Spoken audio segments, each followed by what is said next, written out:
that despite the ongoing difficulties that we face as a country, but also beyond, I'm confident that more will be done in the year to come. The coming year is a crucial one for Albania, as it prepares to occupy in January its seat as a non-permanent member of the Security Council of the United Nations, an institution that better than anyone embodies the spirit of both cooperation and responsibility that defines your daily work. It is a historic opportunity for Albania, a country still scarred by decades of isolation and paranoia, of hostility to other nations, of entrenchment in its own ways and delusion about the motives of others. That we are now able to join the Security Council with other countries that we no longer see as enemies to fight, but as allies with whom to build a better world, shows just how far we have traveled. But this historic opportunity also presents itself at a time of a great challenge, not just for my country, but also for all of yours. Not just for Albania, but for the Balkans. Not just for the Balkans, but for Europe. Not just for Europe, but for the world. These are demanding times for all of us, and the challenges we face sometimes seem greater than what we can cope with.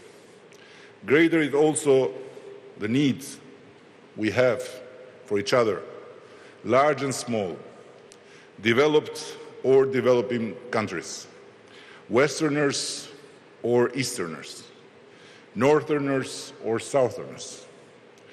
As we navigate one crisis only to find ourselves in another, in what seems to have become a permanent state of emergency, it is essential that we do not let that state of emergency take hold of our minds.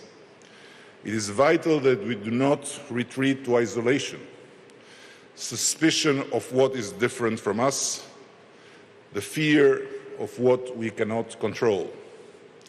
Albania knows all too well what the cost of that isolation is. We have no lessons for the world but one, the one we have learned in the hardest way. No country can manage this alone. The new challenges we face are increasingly unpredictable. They do not lend themselves to the adaptation of solutions that have already been tried and tested in the past, to large nations imparting lessons to smaller ones. We are all new to the challenges. We are all in this together, and we can learn from each other's successes and failures. An injury suffered in the most remote corner of the planet is a potential fatal blow to its core. Its effects, as we have learned with the pandemic, are immediate, everywhere. The consequences are lasting. The enemies we confront are increasingly invisible. Health emergencies, climate change, the anonymous power of disinformation, fueled by the development of new technologies. But as we all confront those invisible enemies, we must not become invisible to each other. We must revisit not just the basis of the social contract between governments and their citizens, but also that which binds different governments to each other, to make sure that we don't sacrifice rights but expand them, and that we don't diminish our commitment to values but show that we really practice what we preach. Governing a small country is hardly easier than governing a large one. Serving a large country has often been easier than serving a small one, as you ambassadors know better than anyone else. But in the world in which we live, leading large countries means increasingly leading not just large countries, but humanity as a whole. As we navigate together these challenges of the future, it is essential that large countries also adopt an enlarged point of view, the point of view of humanity as a whole. Faced with large-scale global challenges, we are all frighteningly very small. But it is crucial that large countries do not become small in their hearts and in their minds, smaller in their attitudes to other countries, in their ability to tolerate difference, in the resources they need to find to cope with the unpredictable. An infamous Albanian once said at the end of his New Year's greeting, "This year has been harder than the last. On the other hand, it has been easier than the next to come." Some may find that a plausible depiction of the current state of the world. I'm not going to tell you who that Albanian is, but I can give you a clue by telling you that he was a master of isolation, of manipulating fear and paranoia to cope with seemingly permanent emergencies. We must never let our reflection on the future become a hostage of that mentality. It's not about easier or harder years. It's about responsible and irresponsible governance.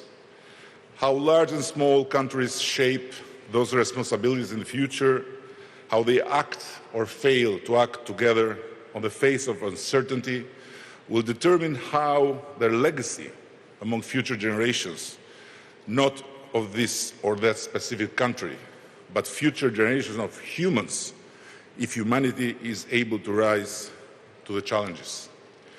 What we do know and how we relate to each other will determine whether next year and the years to come will be easier or harder, better or worse. Our actions now decide what happens not just to my country, but also to all of yours, to all of us together as citizens of the different nations you all here represent, but most importantly, as citizens of the world that we have a responsibility to improve. We are here to celebrate, and my wish for the new year is that just as we celebrate here, simply as human beings, we'll also cooperate further, simply as human beings. Winning a record third mandate did not make me feel unbeatable, but more humbled than ever towards the people of Albania who lent me and my party their trust while expecting more. Let me confess here personally, victory was bittersweet. I felt we had not done enough to heal divisions in a country still haunted by the past, where the messenger had to be killed before the message could be heard, and where a political opponent is still seen not as an adversary to engage, but as an enemy to destroy.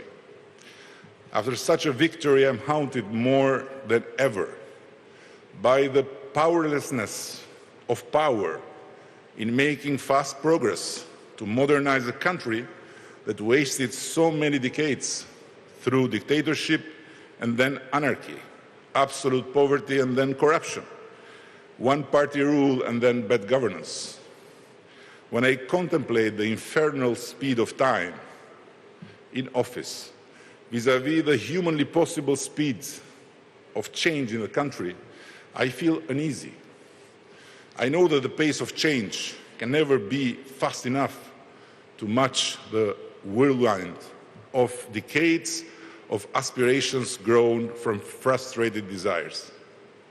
Take the EU. We did whatever it took, again and again, to get the green light to the next step, and again we were let down by forces beyond our control.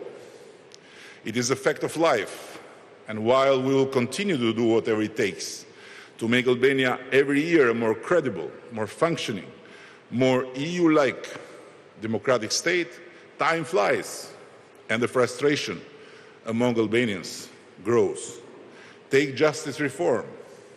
We did whatever it took to start the reform of judicial after 25 years of failure. We did it with unwavering commitment while taking all the political risks in a hostile and sometimes dangerous environment, facing opposition even within our own former coalition. We promised people that the new justice system that brings fairness to all is finally on its way, and I still firmly believe that it is. But it takes time, much more time than the time that mercilessly flies while results come just too slowly for the people of this country that have waited endlessly to live in a place where everyone is equal before the law.